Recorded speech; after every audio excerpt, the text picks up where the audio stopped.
જય શ્રી કૃષ્ણ મિત્રો, આજે આપણે બનાવવાના છીએ બધાને ભાવે એવી ટેસ્ટી પાણીપુરી. પાણીપુરી બનાવવા માટે આપણે પહેલાં પાણીપુરીનો લોટ બાંધીશું.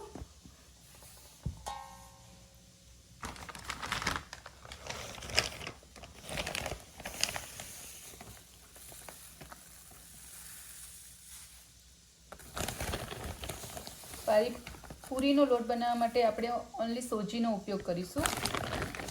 એમાં આપણે 4 ચમચી જેટલો લોટ બાંધીશું.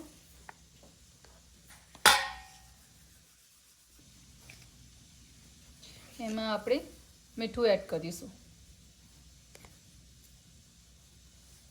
સ્વાદ અનુસાર.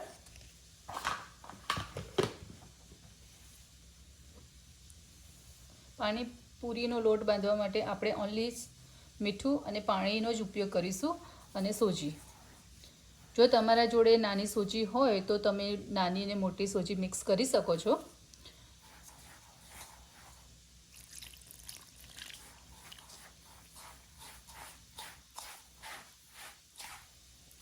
આવી રીતે આપણે પાણીપુરીનો લોટ બાંધીશું.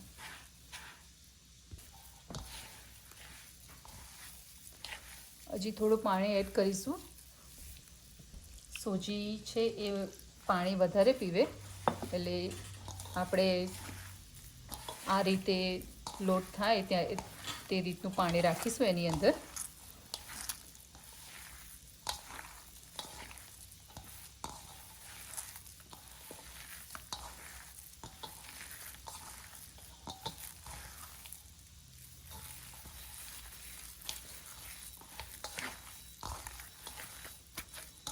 આ રીતે એને મિક્સ કરતા રહેવાનું છે જ્યાં સુધી સોજી પાણી ના પી જાય ત્યાં સુધી.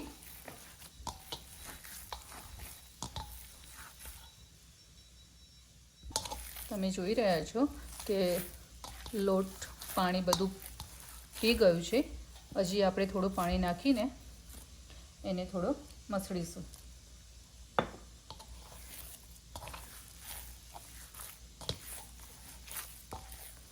પાણીપુરીનો લોટ બાંધતી વખતે એને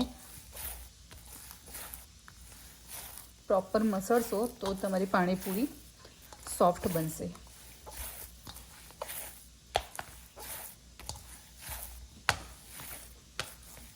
બહુ કડક નથી બાંધવાનો લોટને, સોફ્ટ જ રાખવાનો છે. આપણો પાણીપુરીનો લોટ થઈ ગયો છે, તમે જોઈ શકો છો મિત્રો.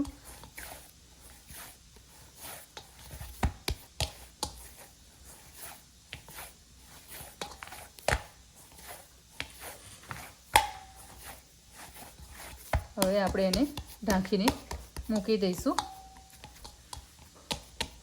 અડધા કલાક માટે.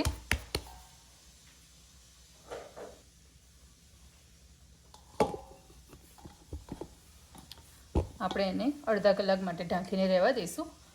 પછી આપણે એના નાના નાના ગુલ્લા કરીશું.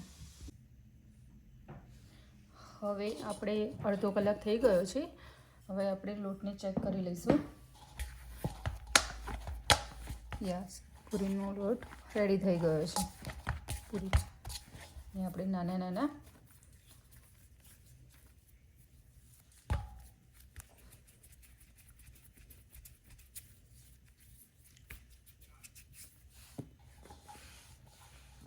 જેટલો જોઈએ એટલો રાખીશું અને પછી આપણે એક પીસ લઈ લઈશું. એની અંદર આપણે નાના નાના ગુલ્લા કરવા માટે એને રેડી કરી દઈશું. આવી રીતે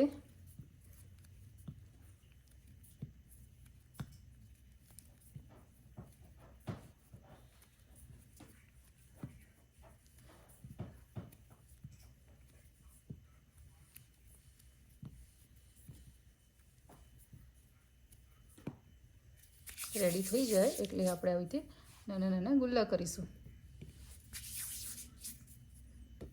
જેથી આપણી પૂરી ગોળ બને.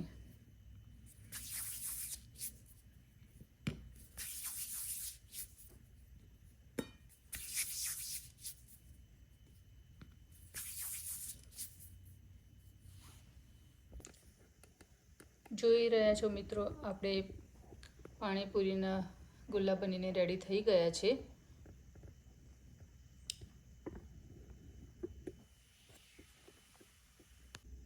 આજે આપણે પાણીપુરી બનાવીશું રોટી મેકરના મશીનમાં. તમે જોઈ રહ્યા છો રોટી મેકરનું મશીન.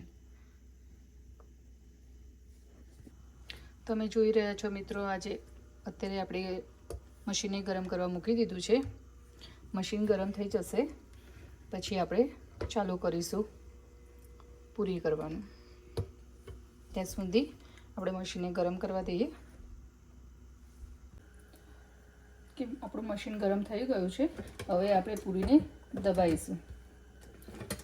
3 થી 4 વખત એને પલટીને પૂરીને કરવાની, તો આપણે જ્યારે તેલમાં નાખીએ તો પૂરી ફૂલી જાય.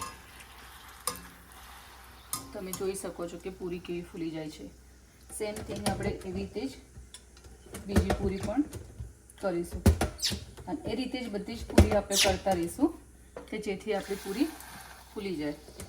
તમે જોઈ શકો છો પૂરીને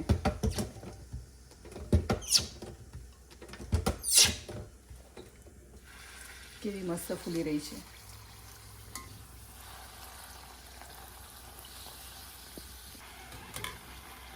તમે જોઈ શકો છો કે પૂરી કેટલી મસ્ત ફૂલીને રેડી થઈ ગઈ છે. જ્યાં સુધી આ પૂરી તળાતી હોય ત્યાં સુધી આપણે થોડી પૂરીને દબાવીશું.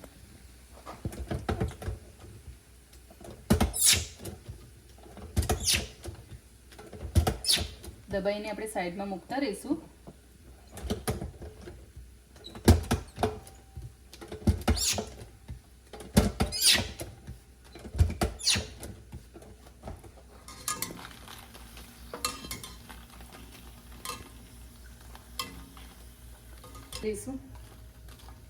તમે જોઈ શકો છો કે બધી જ પૂરી રેડી થઈ ગઈ છે.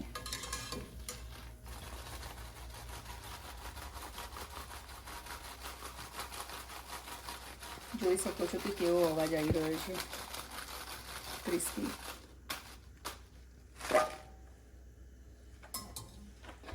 આવી જ રીતે આપણે પૂરી